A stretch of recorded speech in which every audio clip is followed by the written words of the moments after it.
1,000 plus faculty, 600 plus PhD, industry-driven skilling. KL, deemed to be university. Vijayawada పశ్చిమ నియోజకవర్గ మాజీ MLA Jaleel Khan ప్రస్తుతం మనతో ఉన్నారు. విజయవాడ టీడీపీలో కొంత గందరగోళం కనబడుతుంది. ఒకవైపున కేసే నాని పార్టీని మారి తీవ్రస్థాయిలో టీడీపీ మీద తీవ్రస్థాయిలో విమర్శలు చేస్తున్న నేపథ్యంలో జలీల్ ఖాన్తో మాట్లాడదాం. సార్, మీ పార్టీలో మొన్నటి వరకు ఉన్నటువంటి ఎంపీ కేసీ నాని బయటికి వెళ్ళి మీ పార్టీ అధ్యక్షుడు నారా లోకేష్ మీద తీవ్రస్థాయిలో విమర్శలు చేస్తున్నారు. అసలు చంద్రబాబు విజయవాడకి చేసింది ఏమి లేదు ఒక వ్యాఖ్యలు చేస్తున్నారు. మీరేం చెప్తారు? విజయవాడ అభివృద్ధి జరిగిందంటే, కృష్ణా జిల్లా జరిగిందంటే ఈ 3 ఫ్లైఓవర్స్ చేసిన చరిత్ర చంద్రబాబు గారు. అది ఏదో గిట్టగా ఇవాళ చెప్పడం తప్ప విజయవాడ రూపురేఖలు మార్చిందే చంద్రబాబు గారు. అనేక పనులు చేశాడు, అన్ని కులాల మతాలకి న్యాయం చేశాడు. ఇవాళ రాష్ట్ర ప్రజానీకం చంద్రబాబు గారు కావాలని కోరుకుంటున్నారు. బాబు గారికి ముఖ్యమంత్రి కొత్త ఏం కాదు. ఈ రాష్ట్రం కోసం, తెలుగు ప్రజల కోసం ఆయనకు అహోరాత్రి కుటుంబ పరంగా కష్టపడుతున్నారు. కాబట్టి ప్రజలు ఆయన వెంట ఉన్నారు. తప్పనిసరిగా రేపు రాబోయే రోజుల్లో చంద్రబాబు గారే ముఖ్యమంత్రి అవుతారు. విజయవాడ పార్లమెంటు పరిధిలోని టీడీపీ 60% ఖాళీ చేస్తాను నేను. దానిలో భాగంగానే తిరువూరు స్వామిదాస్ని తీసుకొచ్చాను. త్వరలో చాలామంది కూడా వైసీపీలో రాబోతున్నట్టు కేసీఆర్ అని వ్యాఖ్యలు చేస్తున్నారు. అన్నం తిన్నవాడు ఎవడు వైసీపీలో వెళ్ళాడు.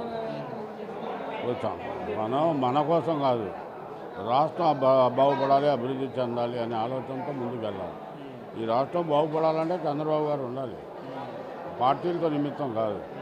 మన రాష్ట్రం భారతదేశంలో అన్ని విషయాల్లో వెనకబడింది. అది బాబు గారు ఉంటేనే ముందుకు తీసుకెళ్తారు.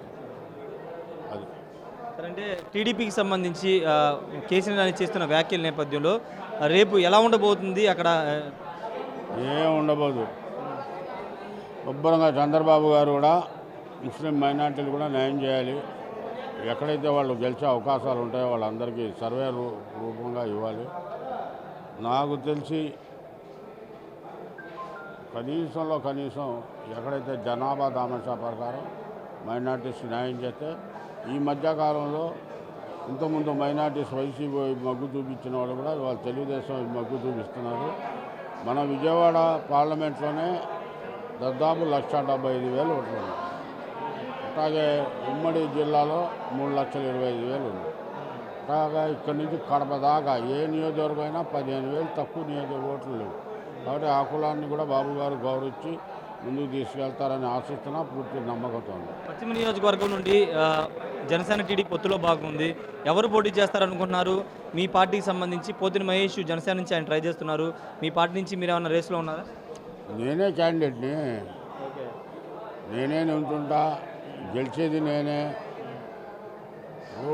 అడుగుతానికి అందరూ అడుగుతారు సీట్లు ఎన్నికల సందర్భంగా.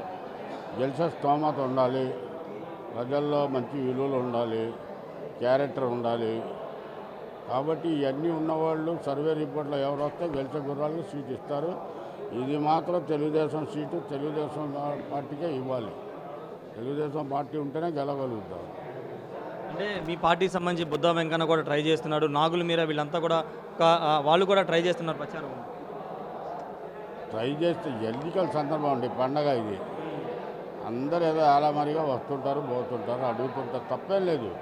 అడగడంలో ప్రతి ఒడు అడగడంలో తప్పు లేదు. సర్వే రిపోర్ట్లు నాయకుడు ఒక ఇష్టం, గెలిచే అభ్యర్థులను ఇస్తారు. మీరు నమ్మకం ఉన్నారా సీట్ వస్తుందని మీకు? 100%. లేకపోతే ఉరి వేసుకుంటా. సీట్ ఇవ్వకపోతే ఉరి వేసుకుంటారు మా వాళ్ళు. సీట్ ఇవ్వకపోతే ఉరి వేసుకుంటారు.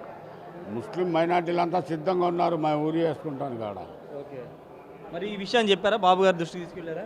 నేను చెప్పలా, ఆయన అన్నీ తెలుసు కాబట్టి సమయం వచ్చినప్పుడు చెప్తాను. ఓకే ఓకే, అంటే కార్యకర్త అంతా మీ వెంట ఉన్నారు. మీ నిర్ణయం కనుక రాకపోతే కార్యకర్తలు ముస్లింసే కాదు, అన్ని కులాలు మతాలు ఎవరిని అడిగినా అక్కడ voice of the public Jalil Khan అంటారు. విజయవాడ వెస్ట్లో సీటు పోతే సిద్ధంగా ఉన్నారు ఊరేసుకోవడానికి. అసలు నేను ఇప్పటికే ఆపి ఉంచాలి, లేకపోతే ఇప్పటికి 2-3 అయ్యేవాళ్ళు. 2 సైడ్లు చేసుకునే వాళ్ళ. ఓకే, నా దగ్గర వచ్చేవాళ్ళు అంతా డబ్బులుగా వచ్చేవాళ్ళు కాదు, నా మీద ఆత్మీయత ప్రేమతో వస్తారు. సొంత అమ్మాలు నాకు. ఇది పెద్ద స్టేట్మెంట్ ఇచ్చారు మీరు, ఊరేసుకుంటారు కార్యకర్తలని. ఏముంది, ఉన్నది జరుగుతుంది చెప్తున్నా నేను. ఓకే, అది ముస్లిం మైనార్టీ సీటు తప్పనిసరిగా ముస్లింస్కే ఇవ్వాలి. గెలిచే సర్వే రిపోర్ట్లు బట్టి గెలిచే అభ్యర్థిని ఇవ్వాలి. Thank you sir. ఒక సెన్సేషనల్ కామెంట్ అయితే జలీల్ ఖాన్ చేశారు. పశ్చిమ నియోజకవర్గానికి సీటు కనుక ఇవ్వకపోతే తనతో పాటు కార్యకర్తలు కూడా ఊరేసుకుంటారని ఒక సెన్సేషనల్ కామెంట్ చేశారు. మరి అధిష్టానం టీడీపీ అధిష్టానం ఏ విధంగా చూస్తుందో చూడాలి. అక్కడ ముస్లిం సామాజిక వర్గానికి బలమైన సామాజిక వర్గం పశ్చిమ నియోజకవర్గం కాబట్టి కార్యకర్తలు అంటే ముస్లింలే కాదు చాలామంది కార్యకర్తలు ఇప్పటివరకు నేను ఆపాను, ఒకవేళ ఇప్పటికే చాలామంది ఆత్మహత్య చేసుకునే వాళ్ళు ఇప్పుడు ఆపాను కాబట్టి చాలామంది ఆగారు. ఒకవేళ సీటు కానీ ఇవ్వకపోతే నాన్నకంటే జల్లి కానీ సీటు ఇవ్వకపోతే చాలామంది ఊరేసుకుని ఆత్మహత్య చేసుకుంటారని ఒక సెన్సేషనల్ కామెంట్ అయితే మాజీ ఎమ్మెల్యే జల్లి ఖాన్ చేస్తున్నారు. Camera person పండితో Rayesh RTV Mangalagiri నుండి. మరిన్ని వీడియోస్ కోసం ఛానల్ ని సబ్స్క్రైబ్ చేయండి, లేటెస్ట్ అప్డేట్స్ కోసం వాట్సాప్ ఛానల్ ని ఫాలో చేయండి అండ్ లింక్ డిస్క్రిప్షన్ లో ఉంది.